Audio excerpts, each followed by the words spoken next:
To Thelma Darling. Last name, Sam? Roger. Thelma Roger. Darling! I only asked, Sam. Let's get on with it. Yes, Sam, I'm sorry. From Samuel Spade, license number 1375596. Subject? Subject, the Quarter Eagle caper. Dear Thelma Darling. Sam. Yes, F? Isn't that redundant? Again? The salutation, Sam. Shouldn't it be Dear Thelma or Thelma Darling, but not both? Now, get this, F. It's real deep. Her name is Thelma Darling. I have that, dear. Thelma Roger. Darling, it's a name. Her father was a darling before her. Oh, really, Sam? Can't you take a joke? On the egg type, you should paste a label, grade AA, fresh.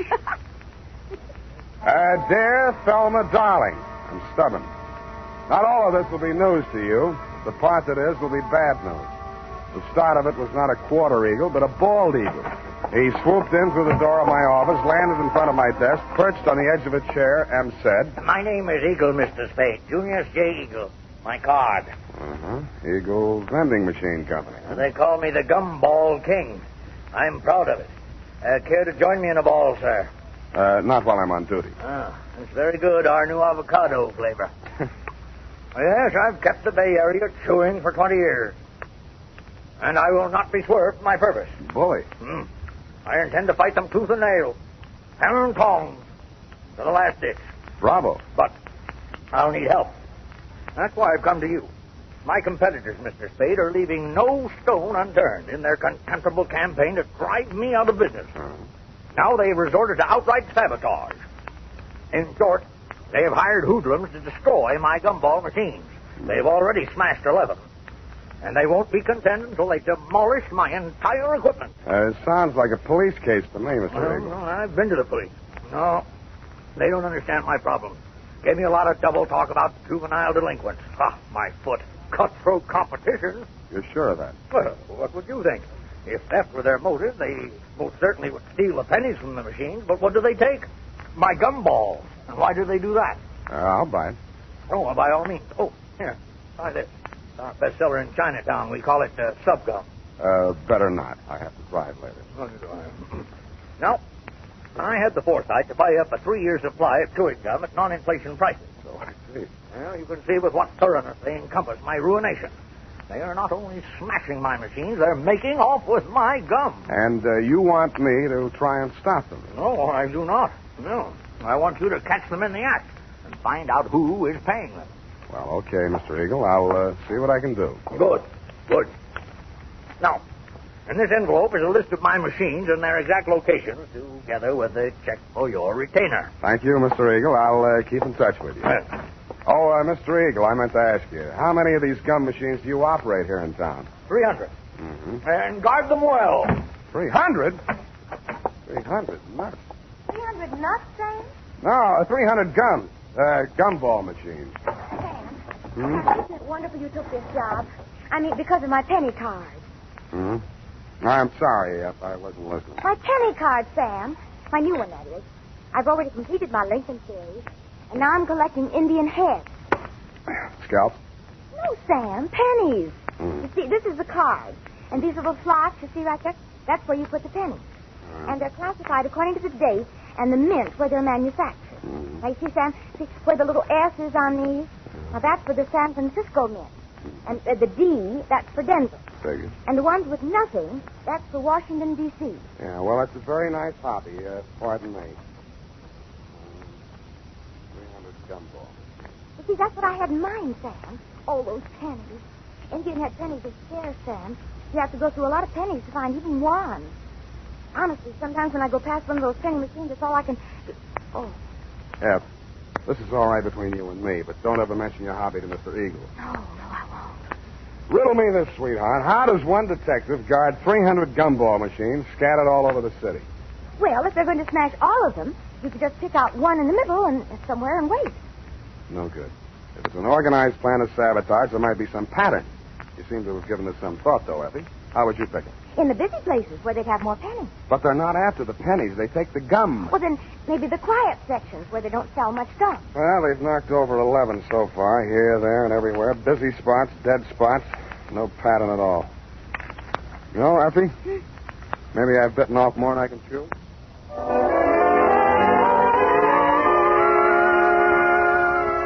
I wasn't sold on Mr. Eagle's theory that the caper was organized sabotage, but I decided to test it out anyway. I learned the operation did follow a pattern, unless it was coincidence that the 11 machines knocked over the previous night were the same 11 machines that had been refilled that afternoon. I checked with the Eagle Company's maintenance man and learned that only 5 had been refilled today. I picked the one that looked like the easiest to knock over. It was the one in the doorway of a darkened loft building near the Siemens Hiring Hall on Drum Street. At 9 in the p.m., I strolled down there. The block was deserted. I took a plant in the adjacent doorway and talked to myself until just before midnight. Then I shut up. My heart skipped a beat as she passed under the light. Red hair. My secretary? Then I noticed how she was dressed. Not on the salary I paid. She paused before the gum machine, opened a large handbag, stripped off her long black gloves, dropped them in her purse, and took out a small Boy Scout-type hatchet.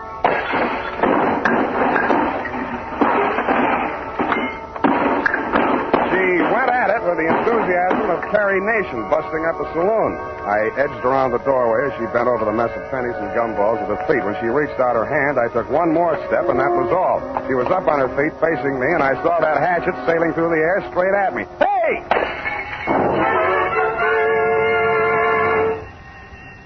Now see what you've done. Yeah, I'm sorry. I won't let it happen again, I hope. Well, don't just stand there. Let's get out of here. That noise will bring the police down on us. Yeah, you're right. No, not that way. The alley. And that's how I met you, Thelma, darling. Pausing only to pick up an Indian head penny for luck, I escorted you through the alley to Washington, up Washington to Salon, jogged through Front Street, and followed back to Market, where we entered the Happy Hour Bar and Grill by way of the kitchen. You proceeded unfalteringly to the darkest booth. We sat down and caught our breath. You ordered a pirate's dream. By the way, I did get that recipe. Lime juice, grenadine, passion fruit, a sprig of mint, and 6 jiggers of rum. After 2 swallows, I heard myself saying, now aren't you ashamed of yourself? But, Sam, why should I be? After what I've been through, I think I deserve a drink. I didn't mean that. I meant throwing that hatchet at me. I thought you were Merle. Who's Merle? Why, he works for Mr. Chiselhurst. Yeah, that figures. Now tell me who Mr. Chiselhurst is. Not who he works for, just who he is. He was acting as my agent for the sale of the pearl. Well, Natch. Look, please, don't make me say what pearl. It's called the Black Pearl of Galena Bay. My brother brought it back from the South Pacific when he was in the war. When he went to prison, he gave it to me to keep for him. So you decided to sell it? I had no choice. I needed the money desperately to finance his appeal. It comes up next week. If I don't get that pearl back, I don't know what I'll do. You've got to help me. What makes you think it's in a gumball machine? Mr. Chiselhurst took the pearl to show to a man named Junius Eagle, and that's when it disappeared. Mr. Eagle decided not to buy it. And when Mr. Chiselhurst returned to the hotel... Eagle had palmed the pearl and substituted a ball of blackjack gum. Then what? Mr. Chiselhurst had Merle follow him. Nothing happened for 2 days. But day before yesterday, he followed him to his warehouse and saw him drop a single ball of gum into a barrel of them that was waiting to be loaded onto a truck. The pearl must have been hidden in it. Why else would he do anything like that? He would put a valuable pearl in a machine where anybody could buy it for a penny. I suppose it'd be safe for a few days. I don't know how these machines work. Well, now you know why I had to break those machines. No. You don't believe me? Mm-mm. Well, what are you going to do? Check the psycho wards and find out which one you escaped from.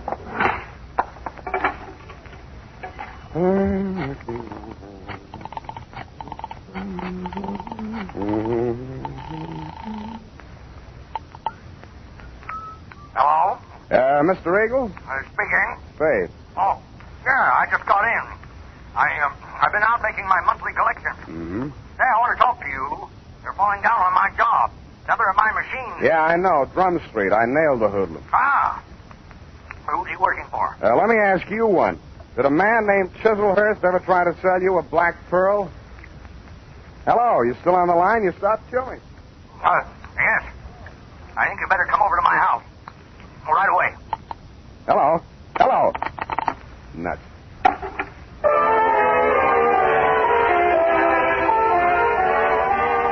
I came out of the phone booth, I wasn't surprised to find that you had flown the coop, darling, if I may call you by your last name. But I was surprised at what I found at my client's house.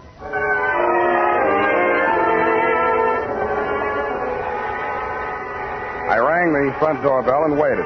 Nothing happened. Then, through the glass door, I saw a man rush out on the landing at the top of the stairs.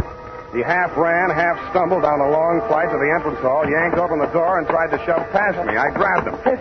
Get out of my way. Wait a minute. Let go. I got to get a doctor. You're bleeding. No, not me. I've got to get a doctor. Why don't you phone? They ripped the wires out. Now let go, or it'll be your fault if he dies. I memorized his mug, lifted his wallet as we unclinched, and let him go. On the way upstairs, I checked his ID cards. Higgins, Morris L., employer, Eagles Vending Machine Company, occupation, maintenance supervisor. On the floor of the room at the top of the stairs was quite a sight. The floor of the room was covered almost completely with pennies. In the middle of it, sprawled forward like a miser who had been attacked while counting his hoard, was Junius J. Eagle. The wound in the back of his neck could have been caused by a small hatchet. There was a bookkeeper's account sheet open across the desk, and scrawled across the neat rows of figures there were 3 words: Spade, Quarter, and Eagle.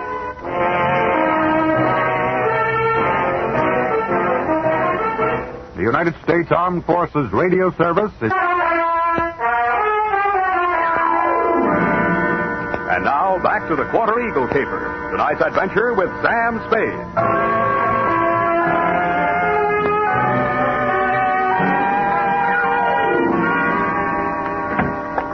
That you, Higgins? Yeah. Save yourself the trip upstairs. There's nothing you can do for him. Oh, dead, huh? Yeah. Well, I guess he won't need that doctor I called. We can use one anyway. Did you tell the Doc Eagle had been stabbed? Yeah, sure I did. Yeah, well, that means the law will come with him or ahead of him. But I don't get it.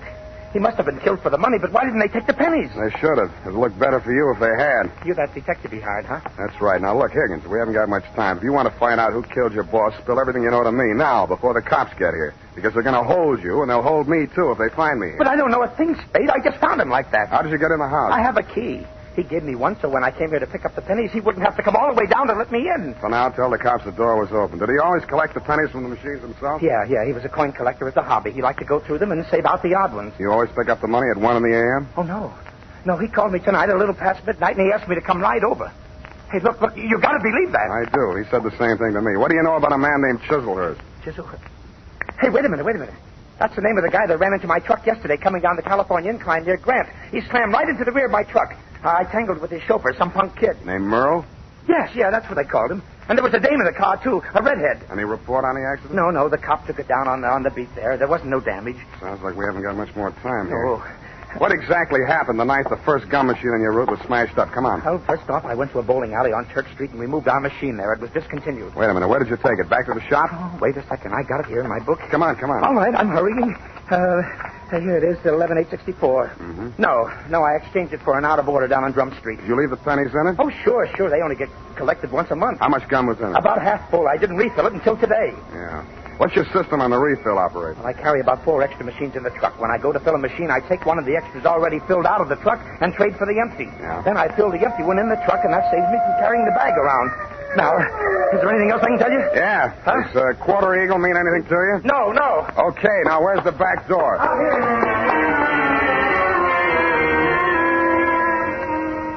That Quarter Eagle.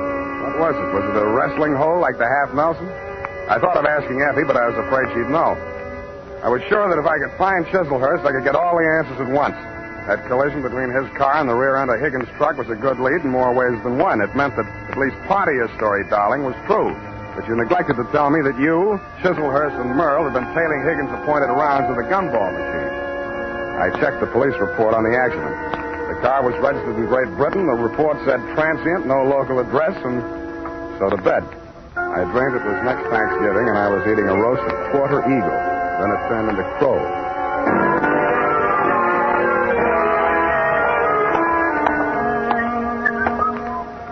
Good morning, sir. Do you wish to place a classified ad? Good morning to you, madam. Indeed, I do. Kindly write it on this blank. Kindly read it off this blank. Well, Quarter Eagle. Interested parties apply Sam Spade. Sutter, 37596. That's right. That's 9 words, sir. I'll have to charge you for 3 lines anyway. Is there anything you'd like to add? Yes, but it's not fit to print.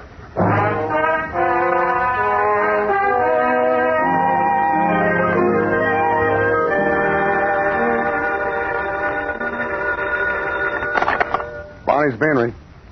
Mr. Spade? Yeah. You got it for sale, the Quarter Eagle? Who's speaking? I am speaking. Eagle? Who's speaking? I am speaking. Sergei Zacharias. Zacharias. You are a numismatist? No, this is Mr. Spade himself. Look, I'd like to talk to you personally. Where can I reach you? Oh, I am by my shop, 2 doors from Belvedere Coffee Shop on O'Farrell Street. Okay, Mr. Zacharias, I'll be right over.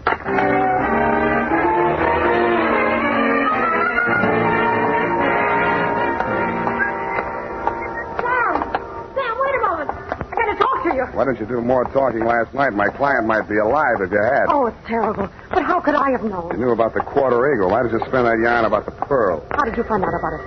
Dead men sometimes do tell tales. Surely you don't think that I had anything to do with that. He was only hacked to death with a hatchet like the one you threw at me. That makes you look fine. All right, I killed him, if that'll make you listen to me. Sam, don't go into that shop. Please, it's a new trap. suit. You don't know that man Zacharias. He's the cause of all our troubles. You mean he sold you that hatchet? Sam, please! Quit clawing me. Let go. I won't allow you to go in there. I won't. Wait a minute. What's going on here? What's the occasion of the squabble? Oh, well, no, it's Mr. Spade. Yeah, Clancy, this dame here just tried to pick my pocket. Pickpocket, is it? Glory be in such a pretty one, too. Never mind that, Clancy. Just have it locked up. I'll be down later to prefer charges.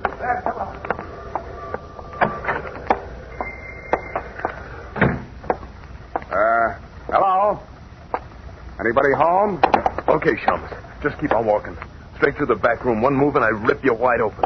Yeah, better not, Merle. Your boss might not like that. Smart guy. Knows everybody's name. Oh, my dear sir. A most propitious meeting. You've brought the Quarter Eagle? Where's Zacharias? He's resting at the moment in yonder closet. Oh, no, not dead. Merely under restraint. Bound and gagged. A necessary precaution. Well, shall we talk turkey or rather eagle? Tell you, punk, to take that knife out of my rib. Who's a punk? Now, Merle. There's been quite enough violence. Check. I think I'll take that knife. Leave it there. Now, sit down. Merle. Oh, headstrong boy. Now, at the Quarter Eagle, I'm willing to pay a reasonable reward for its recovery. But first I must tell you that Miss Darling, for whom I'm acting as agent for the sale of the coin, is indeed the legal owner, despite anything Mr. Zacharias may have told you to the contrary. What would you say to $500? I would say no dice. 1,000? I would say I'm still listening. Sir, you seem to exaggerate the value of that tiny gold piece. It was worth one human life to somebody. That sounds like more than $1,000 to me. You may find the market valuation of that particular mintage of the Quarter Eagle in my coin catalog. $10,000. But, sir, that valuation is based upon the mistaken belief that there were only 2 in existence. It was while rummaging in her grandmother's attic that Miss Darling came upon a third. When she brought it to me, I could scarcely credit it. It was matter of official record that 2 specimens had been stamped out when the die broke. And then it came to me. There must have been a third. Namely, the coin which was in that rude stamping press when the die broke. Closer examination of the Quarter Eagle, now in your possession, revealed certain markings. Yeah. Some defective feathers in the war bonnet on the obverse. And a cleavage in the numeral 4 of the date, 1841. Yeah, all right. So how much is it worth? Well, as I say, the price last paid was $10,000. I think we may safely assume it will bring several times that amount in today's market. But only, mind you, if but 2 specimens, not 3, are in existence. So you decided it would be more profitable to clam up about it and see what the owners of the other 2 coins would pay to keep this one off the market. Precisely, sir. How did it get in that gum machine? Therein lies the tale. Keep it short, will you? I'm getting hungry. Well, sir, I brought the Quarter Eagle to Mr. Zacharias. Yeah. Who was acting as agent for the owner of the other 2 coins. An Australian sheep herder, I believe. Retired now. Yes, I'm glad. Well, not to put too fine a point on it, Mr. Zacharias' offer was so poor that I took umbrage. Oh, you didn't? I gave him a caning and left the premise. Really? But I'd gone no farther than half a league up Turk Street when I became aware that 2 ruffians were skulking at my heels. No. Sent, I have no doubt, by Mr. Zacharias to rob me of the quarter eagle. Egad, sir. Precisely. Knowing full well that they would not dare to strike at a populous, well-lighted resort, Yes. I entered a bowling alley at the corner of High Street. No pun intended. Thank you for that, sir. But there upon the wall, I spied a penny vending machine, and the word eagle caught my eye. Association of ideas, no doubt. No doubt. But that is how I came to put the quarter eagle into Mr. Eagle's gum machine. Yes, I think I can take it from there. When you went back, the machine had been taken out by the Eagle Company's maintenance man, right? Not quite. I caught him in the very act of removing the machine and followed him out of the building. Yeah, but then you lost track of the machine. I found out why. Never mind that now. What I want to know is who followed Mr. Eagle home the night he was killed. I'd rather not say. Then all bids are off. One moment, Mr. Spade. Yeah? Am I to infer that your price for the quarter eagle necessarily includes bringing the murderer to justice? Just that, Mr. Chislehurst. Well, I suppose there's nothing for it but to make the supreme sacrifice. Merle. Me? You double-crossing pig? Now, Merle, you know perfectly well you did away with poor Mr. Eagle. Shut up. I'll cut you to pieces. Gross insubordination. You deliberately exceeded your instructions. I wanted you to apply only sufficient violence to recover the coin. Instead, you seized the opportunity to satisfy your nauseating bloodlust. Really, Merle? Cut you to pieces. I'll cut you to pieces. All right, drop the shiv, Merle. Nice happy punk. Egad, that was a near thing, sir. The base ingratitude of that boy. Oh, well, what's done is done. When may I expect delivery of the quarter eagle?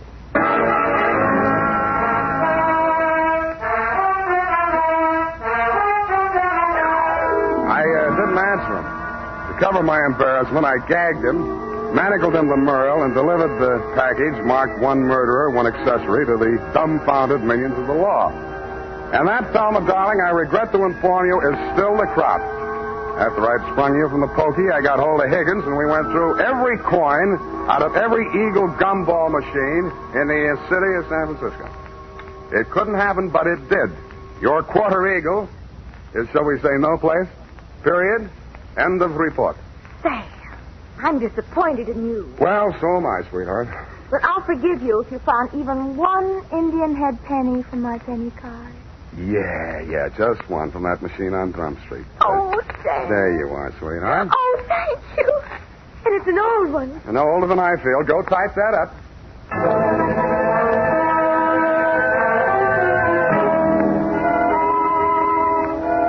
Sam, this money is counterfeit. Are you sure? It's dope money. It says $2.50.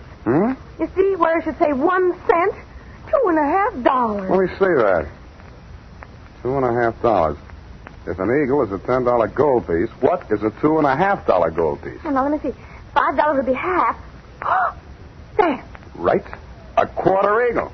Yeah, that's just dirt on it, see? It's gold, really. Oh, look at it shine. Like the stars in your eyes, sweetheart. Oh, you darling. Good night, Sam. Good night, sweetheart.